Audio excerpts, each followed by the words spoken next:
methane is the backbone through the whole thing. And we see it part of our heritage for the next 30, 40 years, 50 years.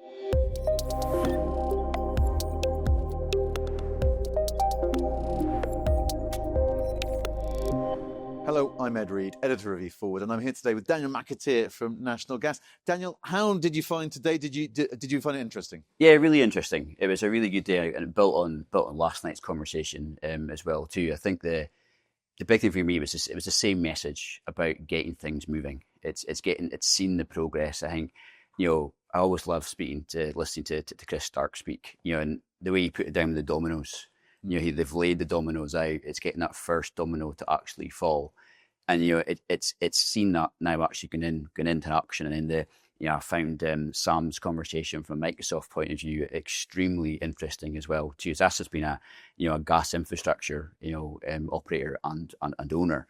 We very much see power as it's our biggest consumer. We move pretty much most of the UK's gas comes through our actual network.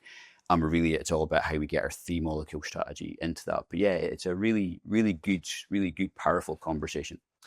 I mean, I felt like as you say, it's always really interesting to listen to Chris Stark speak, and a real treat to hear him. I suppose the thing that sort of stood out for me was actually there is still going to be like a really important part for gas to play in 2030, right? When we're sort of we're looking at this kind of clean power. How do you think that's going to work?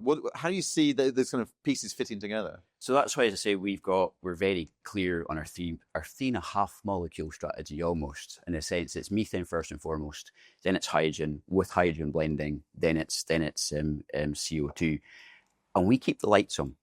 We provide the gas that goes into the electrical, the gas-fired power stations that puts electrons onto the actual grid. That's not going away anytime soon, and it's really critical that we keep that grid maintained, going. We get the right investment flexible Ofgem to do that, because by doing that then gives us the ability to then start to blend hydrogen into the grid. So that's starting to transition methane into a blended gas with hydrogen in it. We'll hopefully have a end of consultation that by end of this year with an outcome Q1 next year, which hopefully will support. We've got a minded position of 2% blending. We're hoping we'll get a final decision of up to 5% blending.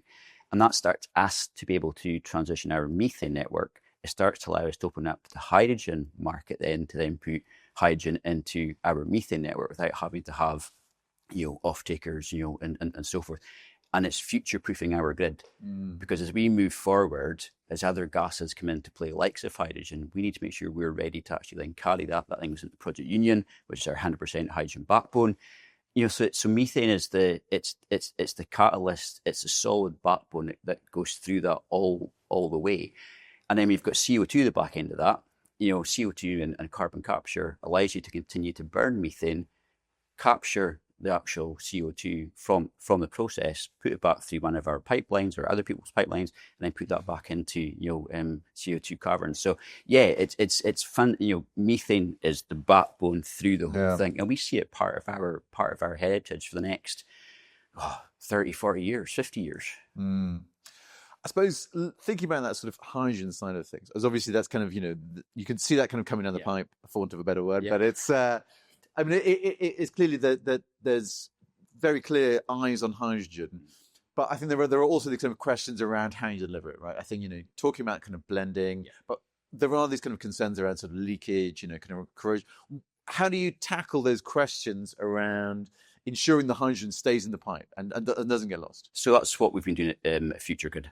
So we've got a test facility up at Spade Adams with DMV, where we've actually built our own hydrogen network. We've got old compressors there. We've got above ground installations we call AGIs. So the pumps, the valves, the actual pipe throughs, pipe rounds, where we actually run hydrogen 100% through those pipework and actual compressors, and prove that there is no additional leak paths to what we get with actual methane.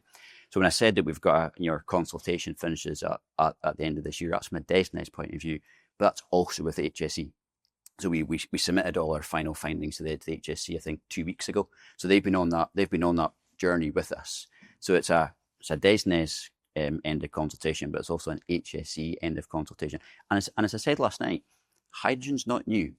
We've been producing grey hydrogen in chemical plants all over the world for 40, 50 years. So we know how to handle it. And it's taking that experience and knowledge that we've had within the energy industry for multiple years into the methane network. I mean, as you say, right, these kind of consultations are coming to an end. We're going to see a hydrogen strategy sort of sometime this year.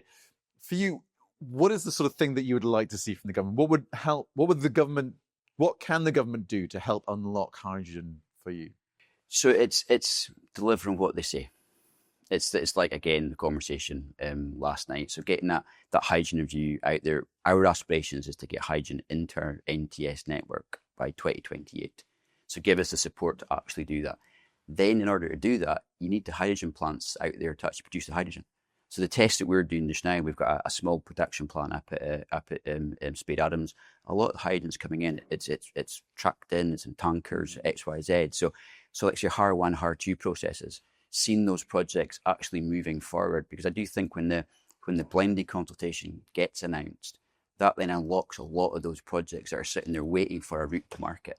So it's the government putting the weight, and again, it's like what Chris was saying this morning. It's actually putting the action in, and I think when that domino does fall, I think you'll see our request to connect to our methane network go up by tenfold. Yeah.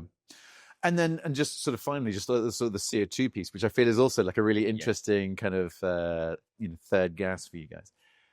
I mean, we've seen sort of progress from the government in terms of the track process. Are those bits kind of working for you? How do you find your way into these kind of quite disparate processes, which are kind of working to their own sort of pace?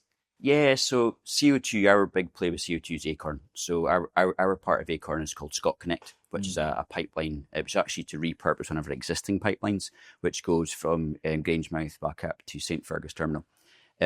We've lobbied a lot with government. We're very fortunate within National Gas because we're critical national infrastructure. We're plugged into government at a very, very high level. John Butterworth, our CEO, is actually the National Emergency Coordinator. So he actually is responsible for keeping the gas moving around the actual UK. So that gives John a lot of influence and a lot of access to ministers like Ed Miliband and so forth. But it's really us working with them, and Hazel from Centrica really touched it last night by saying, it's how do we help government help us? And going back to likes of CO2 with us from a Scott Connect Acorn point of view, spending review is absolutely great, 200 million, fantastic. That was on the 13th of June. We're almost, 4 months later, we're still waiting to find out how we actually get that funds to get that moving. And we're concerned that, will this be another project that there's a big announcement, but it doesn't come to anything? Yeah. So we're a bit skeptical until we actually see how DESNZ, or whether it's Ofgem or Treasury itself, or whoever, what the route to funding is, because that 200 million gets it through to FID. Once you get financial investment decision, that's it. We're up and running. Yeah. And it was very clear within the spending review that that's what that funding was for. It wasn't to do a feed or whatever. It was to get us right up to FID within this parliamentary session. So let's get that moving. I feel like at the heart of what you're talking about is a sort of a use and a reuse of infrastructure. Yes. Right. And it feels like we're going to keep on coming back to that with methane, with CO2. Is that a challenge in sort of engineering terms to literally kind of convert from A to B? Yeah, it is. And again, go back to the conversation we've had over the last 48 hours. The skill set to do that is here within the UK. So to repurpose our network, it's how we work with our current supply chain, our current in the field technicians, to look at actually how we actually repurpose the actual network, whether it be to carry hydrogen 100%, CO2. We've got new build as well too. But what makes us an interesting proposition for the UK is that we've already got the network.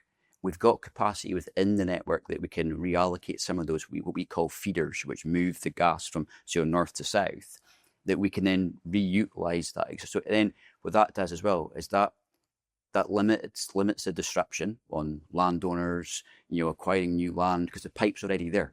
Okay, we've got to get easements to go in and then work on the existing pipeline, but it's repurposing what's already in the ground.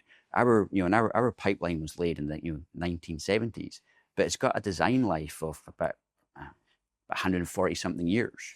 So we need to reuse it. and that's the whole part of it. It's, you know, we've got the compression experience as well. So we're the only operator in the UK that moves gas with compression on our actual network. I feel that's a really good note to end on, right? Like you have this ability, you have this infrastructure, you have these assets. It's just a question of, sort of taking that step, isn't it? Sort of, with the hydrogen and the CO2, moving from where you are to where you want to be. Yep, definitely. Daniel, thank you very much. Thank you very much.